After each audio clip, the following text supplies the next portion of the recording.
that was it for now. Okay.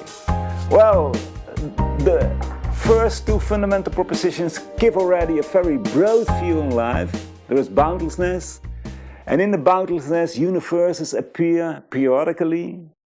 Beings appear only to withdraw from it after a period of time, after which there is a period of rest.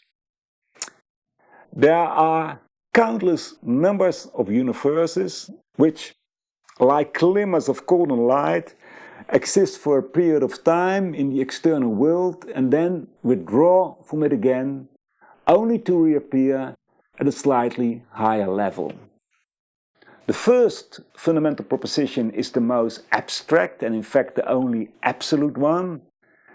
The second fundamental proposition, you see relativity and the coming and going of worlds, of beings.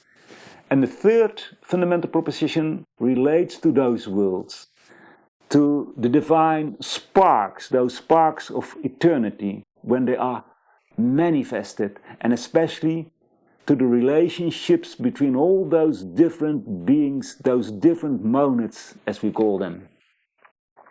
The third fundamental proposition reads as follows.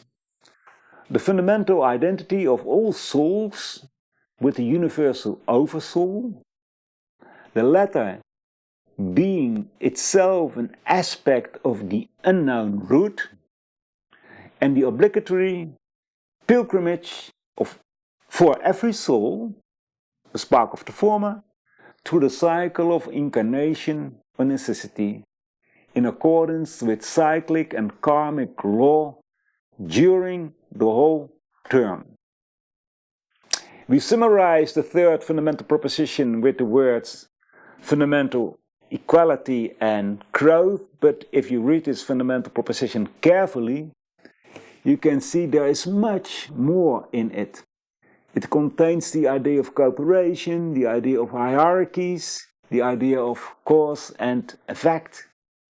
And next week you will see that if you expand on this fundamental proposition in particular, there are 7 universal laws, 7 jewels of wisdom.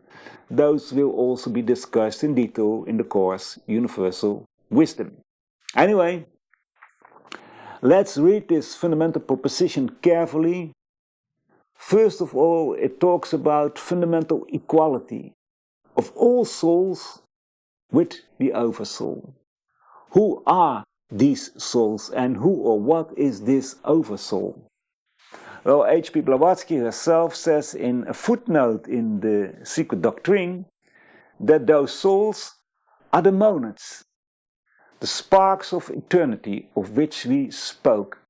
So they are the pilgrims who belong to every realm of nature.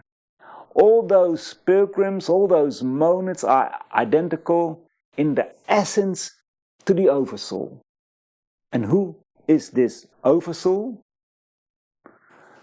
Well, the term comes from the American philosopher Emerson, who enjoyed considerable fame in the 19th century, and I think that's why H.P. Blavatsky adopted this term, a term you don't come across much else in Theosophy.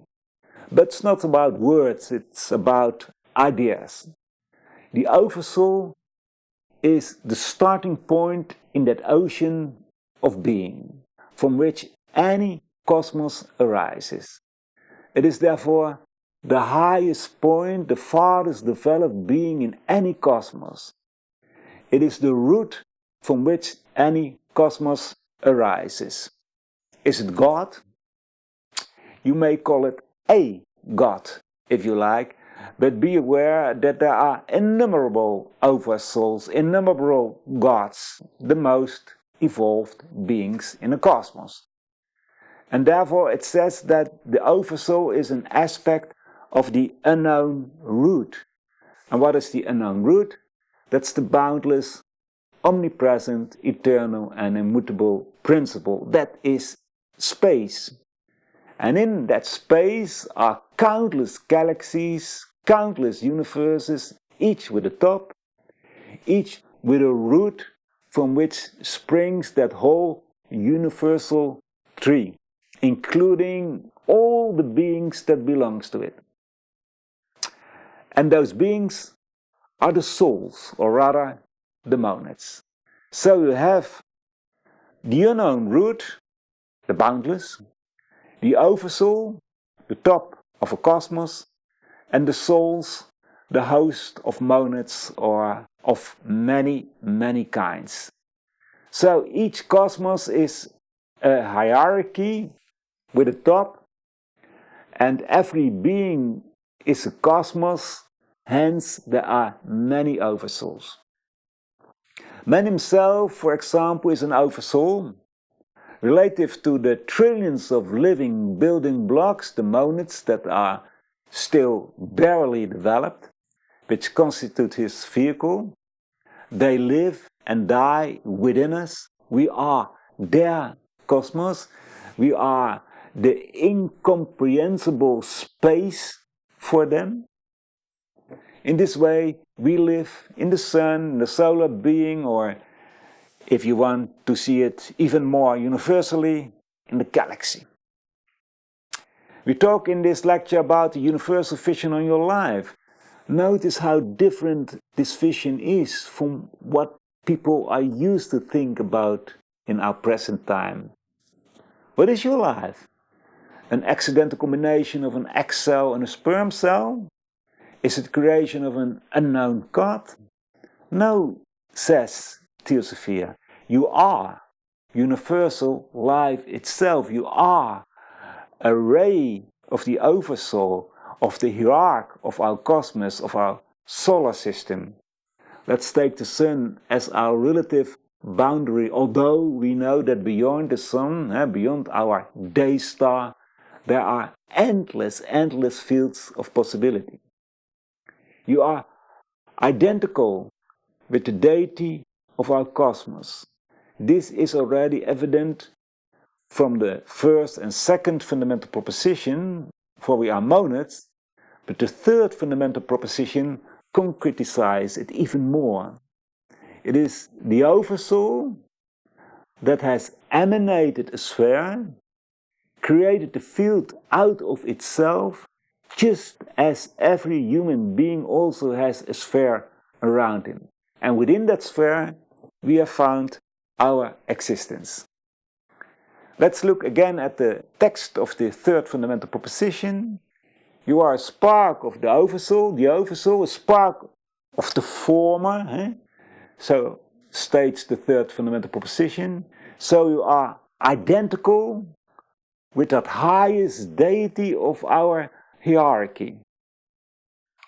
Perhaps we are not always aware of it yet, because we are too focused on the appearance of things and have forgotten who we really are.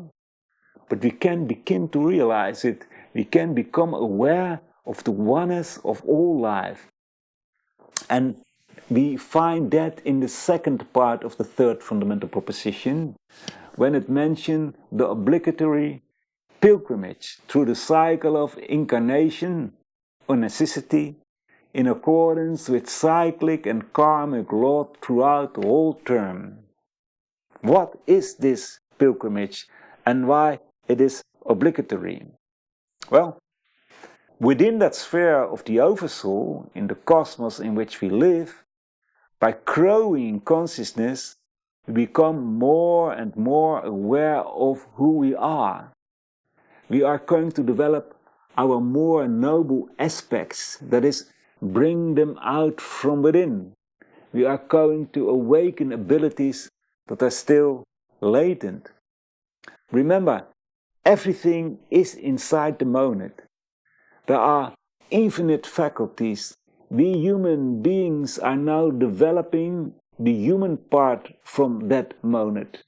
That human part is what is called in Sanskrit manas, mind, the faculty of thinking. Throughout the term, so throughout the enormous cycle of the living planet Earth, we have the opportunity to fully develop manas, our mind, our thought. You may say, but I think already. Yes, that is true. But if you know the possibilities of thinking, and you can find it out when you do the course Universal Wisdom, then you realize that we are only beginners, absolute beginners, to speak with David Bowie. Our thinking, our mind is just like everything hierarchical. There are different aspects of thought, and the more noble ones we have hardly developed yet. If we have developed that thinking completely, is there an endpoint? No, endpoints don't exist in the boundlessness. So even as we have reached the end of our human evolution, we will continue the pilgrimage, but not as human beings, but as novice gods. See, when HPB speaks of the whole term, that can be understood as the period of life of planet Earth, a period of over 4 billion years. That's the period of which we may go from novice thinker, a baby human being, so to speak, to a perfect thinker, a God human. We are talking about time periods of many billions of years, but we are talking about a universal visional life that goes beyond mere humanity. We can also understand that whole term as the period of life of the sun.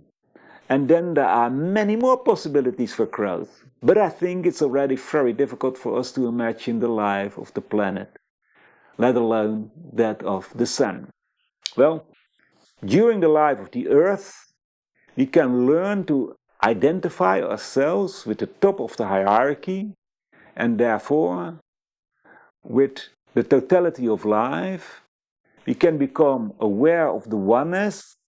We can become God humans, divine humans with a universal vision on life. But why is this pilgrimage obligatory? Is there a God? Is it the oversoul that forces us to do it? A God who says, "Thou shalt go on pilgrimage"? Certainly not. There is free will. The obligation relates, on the one hand, on the fact that there is no God who forgives us our sins and who, by grace, places us in a heaven, wherever that heaven may be. No, we have to do it ourselves, as shown by the reference to the karmic law. More on that later. Furthermore, that obligatory pilgrimage relates to the fact that we cannot skip a stage. We cannot skip a station. We have to go through the whole process and go through each stage on our own. I will try to explain it. The whole hierarchy to which we belong, so the total life of planet Earth, consists of 10 realms of nature. You can think of those realms as 10 classes in the school of life. Of course, these kingdoms of nature are not separate from each other. They all emanate from the top of the hierarchy. The same life flows down from the top and from below back up again. And these kingdoms of nature cannot exist without each other. They all fulfill a function in total planetary life. For every being in the total hierarchy, in whatever kingdom it may be, whether it is an elemental being at the very bottom of the ladder of consciousness, or it is a very exalted God, for every being this obligatory pilgrimage applies, in which, as has been said, no stage can be skipped. So a monad begins its vast evolutionary journey as an unselfconscious God spark in the third elemental kingdom. It learns everything there is to learn within that realm, and then it moves on to the second elemental kingdom. All of this proceeds in cyclical movements throughout the life of planet Earth. For Earth too is subject to cyclicity. A being within a kingdom of nature has the ability to grow to the top of its realm. So, we humans can become God humans, learn all that is possible in the human kingdom. And then, during the next embodiment of planet Earth, we can pass into the kingdom of the gods. But we cannot skip a class. We cannot skip a stage. And everything by our own merit, by self-effort. So, in accordance with the karmic law, constantly reaping what we sow. More on karma in 2 weeks, in the next lecture. Well, these laws apply to all beings. Something we express in the Hermetic axiom: what is above is the same as that which is here below. And what is here below is but a shadow, a reflection of what is above. It's the law of analogy. The Hermeticists explained this axiom as follows. They said that all things have come forth from the One. They have come forth through mediation of the One. They emerged from it by evolving from the One. It is exactly the Theosophical doctrine. This fundamental proposition speaks of the oversoul, but you can call it also Brahman, or the silent watcher, or the One. Study in the historic philosophy or theosophy is never about names, but about understanding, about experiencing truth. And when the Hermeticists say that everything arose from the One through mediation, they are referring to the hierarchical structure of the universe, to the fact that the One is naturally at the source of all what lies beneath it. Life is transformed from one level to another, just like water in a waterfall flows from the higher points to a lower point. So, at every place in this cosmic hierarchy, beings are evolving.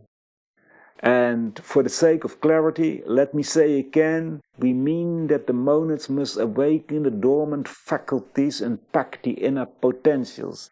That is the pilgrimage. And the pilgrimage applies for every monad. Of course, the details and the time units can differ, as we saw with cycles. There are cycles of millions of Earth years and those of seconds. Well, the whole course of development, the obligatory pilgrimage, is that an unselfconscious God spark develops into a fully self-conscious deity. And we humans have reached the stage where we can self-consciously continue our pilgrimage. We can self-consciously continue the process of development.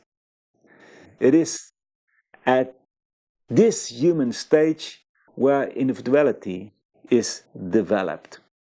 Our thinking faculty is awakened. And thinking involves self-consciousness. We possess free will, at least a portion of free will. We can make self-conscious choices. This is in contrast to the lower realms of nature where this process occurs instinctively or more or less automatically. Well, the three fundamental propositions of the secret doctrine reveal, I think, a wonderful universal view on your life. Your present life is nothing more, but also nothing less, than an intermediate stage in an immense process. But it is a phase that cannot be missed. What you are learning now, what intellectual but especially spiritual faculties you are developing now, insight, understanding, intuition, is an indispensable development for that universal pilgrimage. And how fallible is this life? You can make enormous progress. This also indicates the purpose of manifested life. The goal is growth, expansion of consciousness to reach the pinnacle of human consciousness. This philosophy of life offers no room for dejection, for pessimism or doom and gloom, because whatever circumstances you may find yourself in, you can always choose to grow your consciousness. And that growth involves exchanging the personal consciousness, living in its own cocoon, living in its sense of separateness, its own self-created isolation, to change that for the super-personal consciousness that identifies itself with others, with humanity, yes, with all that lives. You could say a lot about it too, but we are running out of time and we don't want to draw one very, very important conclusion from all this. Growth is not something you do alone. When we talked about the second fundamental proposition, we mentioned that the more evolved beings need the less evolved beings for their vehicle, and those less evolved beings need the impulse, the field of consciousness to manifest themselves in, a field that those more highly developed beings cause to flow out of themselves, a sublime form of cooperation. We are all part of the greater whole. All beings are fundamentally equal, and they are all inextricably linked in the hierarchy of life. True growth means realizing this more and more and more. You then begin to recognize that the other is not essentially different from you, and that the growth in consciousness of all humanity, not your individual growth, must be the goal of your endeavor. Yes, even the growth of all beings, however poorly developed they may be from our perspective. The growth arises from the realization that the life flowing through you is the same life that flows through me. We are parts of each other, sprung from the same universal source, to use this word anyway. And therefore, brotherhood is a fact in nature. Next week, we will see that these three fundamental propositions can be further developed, that there are 7 universal laws that help us apply universal wisdom in our own lives. But first, there is a break. Ask your questions and I will try to answer them after the break. Welcome back, Astrid. Yeah, for now there is one question, and it says, if we live unhealthy as humans, we might get sick. It can affect our organs. Could you, taking into account the as above, so below, as you were just explaining, could you extrapolate this concept to planet Earth and us? As sometimes is being said that we are the organs of the earth. Yes, in a certain way. Or let me say, in the first place, that we are self-conscious beings, so we can work on with nature, and that is recommended. But we can also work against nature, and then we are selfish and we think that our personality is more important than others. And if we are selfish and we work against the nature, we will get the reaction, and the reaction comes in the form of suffering or illness or other, disasters. And so that's the first thing. The kingdoms beneath the human kingdom, so the animals and the plants, etc., minerals, they are not self-conscious. So I think instinctively or unconsciously, they cooperate with the nature. They do what they should do as an animal, as a plant, or as a mineral.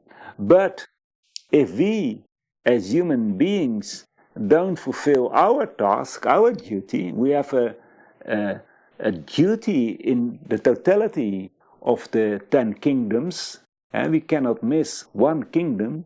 And we, in fact, are what one of the masters, one of the teachers of H.P. Blavatsky called the body of the earth. So we have to transform the more spiritual forces to the lower realms of nature.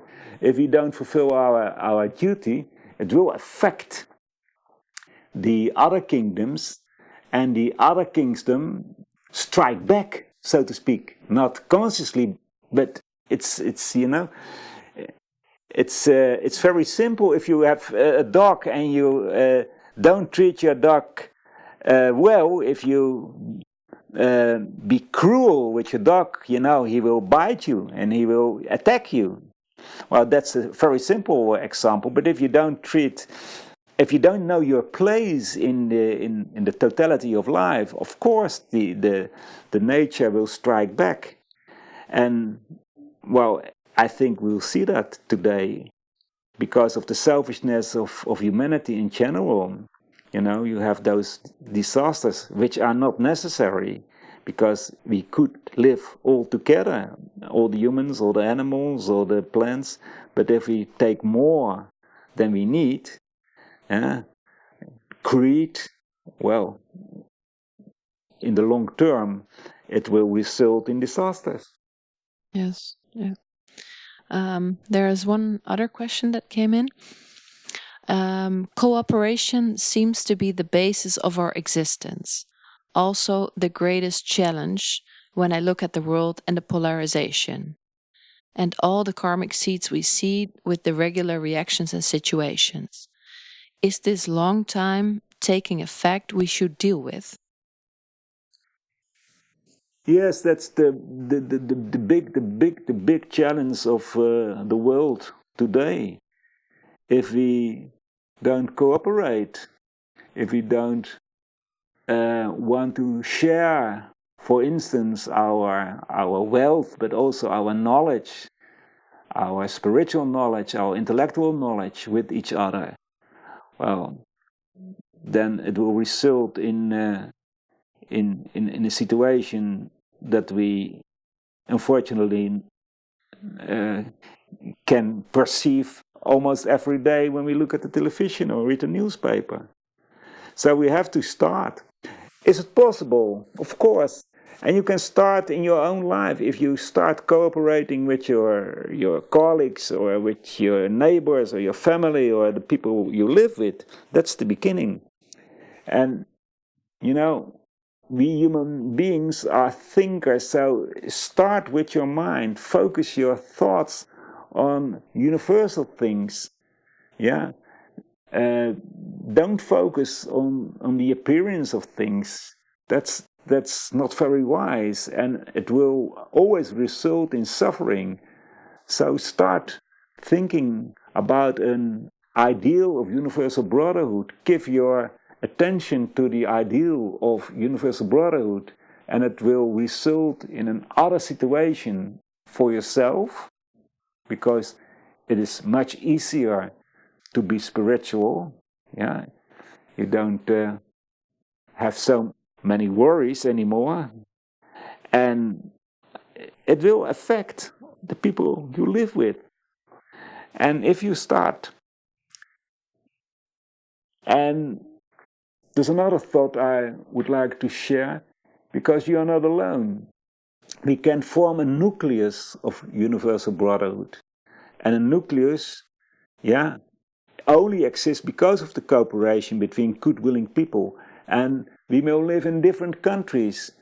We may in some aspects think differently, but if we have the will to cooperate and we accept the fact that brotherhood exists, then we form that nucleus, and the stronger the nucleus is, the more other people will be attracted to it and will, spread those ideas of universal brotherhood, compassion, and spiritual, unselfish love. That's the only way. And of course, we can practice it in all kinds of things, but it starts with an ideal of universal brotherhood, an ideal of a better world. And nobody,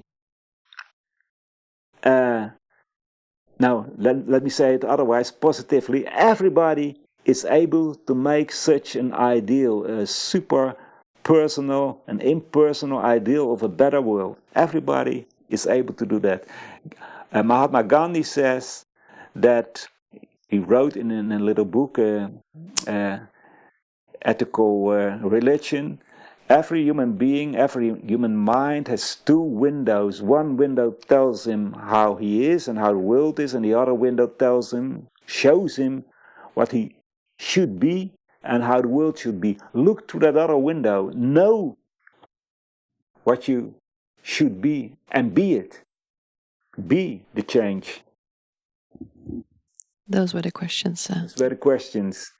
So, next week we have a study, and I can really recommend the study because now I'm just talking, I don't see your faces and I don't know who is asking the questions. But if you participate in our study, you can immediately react on each other. It's interactive, and you can discuss all those thoughts. So if you want to participate, go to our website, and you will fill in an inscription there, give your name, especially your email address, so we can send you the Zoom link and just a little 2 pages of literature, which is in fact not even necessary because we are talking about the lecture. So you are welcome to participate next week, and in 2 weeks we have another lecture here in the Blavatskyhouse. We ended always with the Gayatri. That's not a prayer, but we are going to evoke our inmost deity, the core of our being, and it's called here a golden sun. O thou golden sun of most excellent splendor, illumine our hearts and fill our minds so that we, recognizing our oneness with the divinity which is the heart of the universe, may see the pathway before our feet and tread it to those distant calls of perfection, stimulated by thine own radiant light.